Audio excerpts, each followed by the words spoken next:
just gonna sit on the dock of the bay, watching the tide roll away. California, for someone like me that grew up ingesting the myths of surfing, is the place to be in terms of its. I mean, California is a place where surf culture, as we know it, really, really took hold. There's a massive variety of spots, many of which are perfect for the sort of surfing that I like doing, and it's an incredibly diverse, exciting place to be on land as well as in the water. That's the thing that not a lot of people think about San Francisco and surfing, but ironic really, because it's one of the few places where you can have a surfing lifestyle and still be plugged into the heart of things. It's got a completely different flavour to LA, obviously, and it's got something very unique of its own.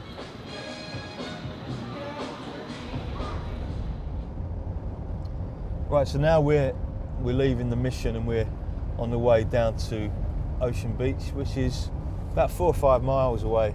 It's a beach break that is legendarily difficult. And down there at Ocean Beach, there's a little surf scene that's very unique, and at the heart of that is a surf shop called Mollusk. So pretty much when we first started the shop up here, Yeah. it was all thrusters. So that was the first idea, is like just having a place where you could buy wider, flatter, different surfboards, that sort of thing. Okay, so yeah, you're interested in this surfboard. I am, sell me it. This surfboard is red. It's red, yeah? It has one fin. This is good for pivoting off of. Yeah. I think you're gonna be able to catch a lot of waves on this thing. It's not gonna be very good for waves over, I don't know, 2 chest foot. high. So, but I think for this time of year in California, And there's no swell anyway, right? there's no For next swell, week. but you're gonna be able to catch anything. I know. And there's no leash plug as well, so I have to go and No. style it out. So it's gonna up your game. Sloppy If you're going to waves, Malibu, come on. You Gonna go to have Santa to have Cruz? Yep. This would be perfect. Pleasure Point. Pleasure. Rolling shoreward from the west, and there's magic in the moments when the seals come out to rest, and there's magic in the ever-growing peace within. There are my many breast. different ways to define what is a good and a bad surf spot, or good and bad surfing conditions, and a lot of it depends on who you are as a surfer. Every surfer's got his own ideal conditions.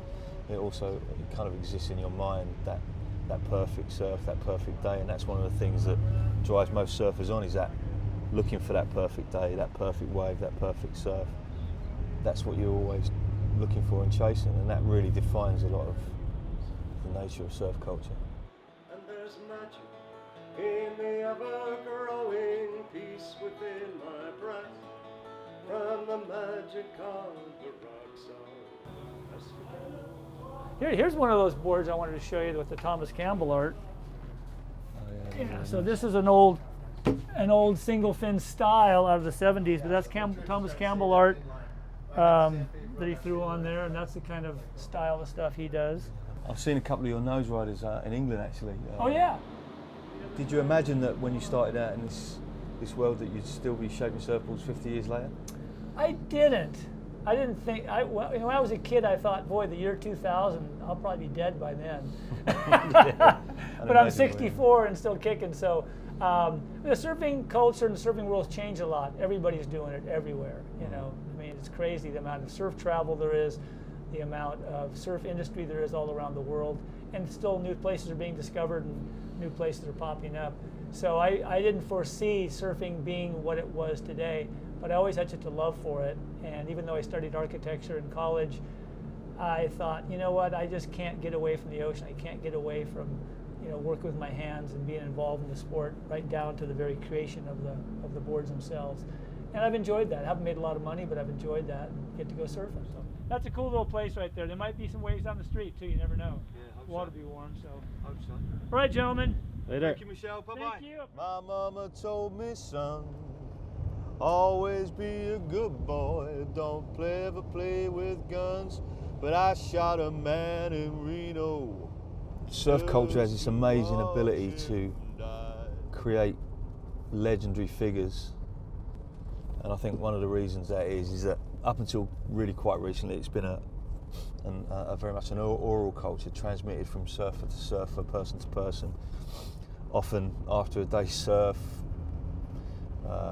around a campfire, in the bar, in the wagon, on the way home, when you're in a certain sort of frame of mind.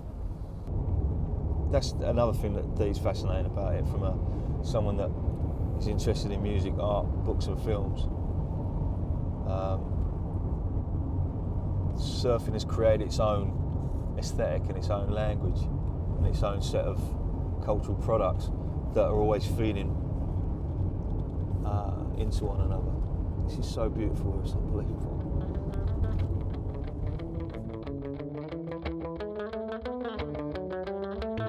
But we're going down past Malibu and there's just such a different flavour to Southern California. The water gets warmer, the sun shines harder, the shadows get stronger.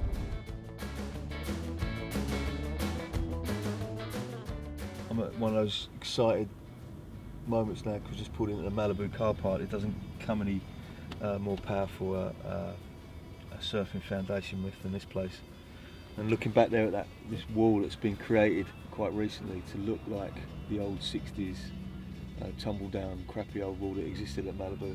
It's just amazing how this place manages to regenerate its own myths and kind of unselfconsciously creates its own image over and over and over again. So what is California for a surfer? California? I mean, shit, look at right now. It's like what, 80 degrees? Like blue sky, like no wind, just gorgeous, unbelievably good south swell. Like that's what it's all about, man. Now we're heading down to Solana Beach in North San Diego County to see Joel Tudor, probably one of the most influential surfers of the last 20, 30 years. Californian glassy conditions where the wind drops and everything sort of like has that weird green hue in the evenings and different stuff. It has a certain look that you can't really get anywhere else, you know? I mean, Australia has their look, Hawaii has their look, you know what I mean? But as far as ours and all the things that have come out of surf culture from here, as far as the industry, the board building, all different things. Not that Australia and Hawaii didn't have it, but really the hub of everything is here, you know what I mean? Like all things surf kind of come from the Californian manufactured plant. Jake Marshall, 14-year-old super grump. Don't mind if I call you that, do you? You ride for Hurley. What's it like to be a California surfer? To be a California surfer is amazing because you have a lot of people from the industry who live like right here in Southern California, and then you have a big variety of waves and a lot of things to help you practice for like contests and if you want to make the WCT. You also get a lot of international kids coming here from the Hurley Pro at lower trestles, and you get to meet kids from other countries and then you get to see who's the best. So, but there's tons of contests, so it changes and it really pushes you to be the best you can. Right.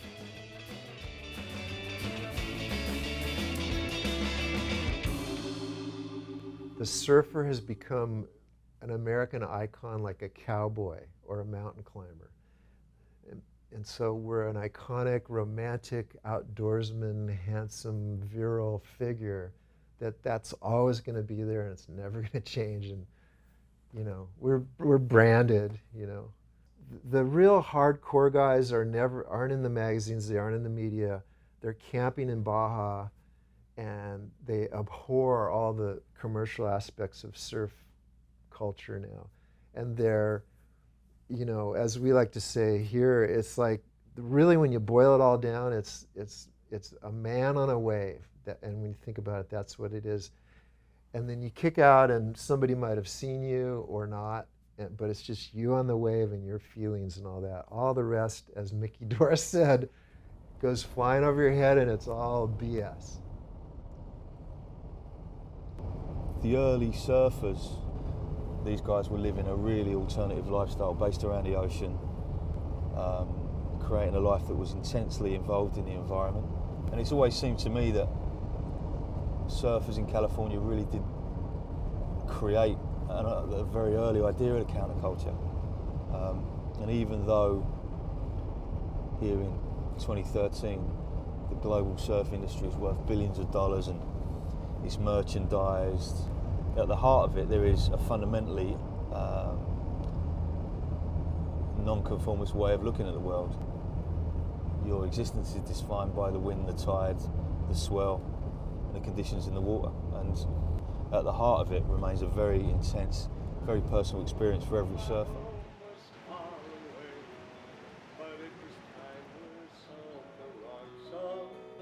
Escadero.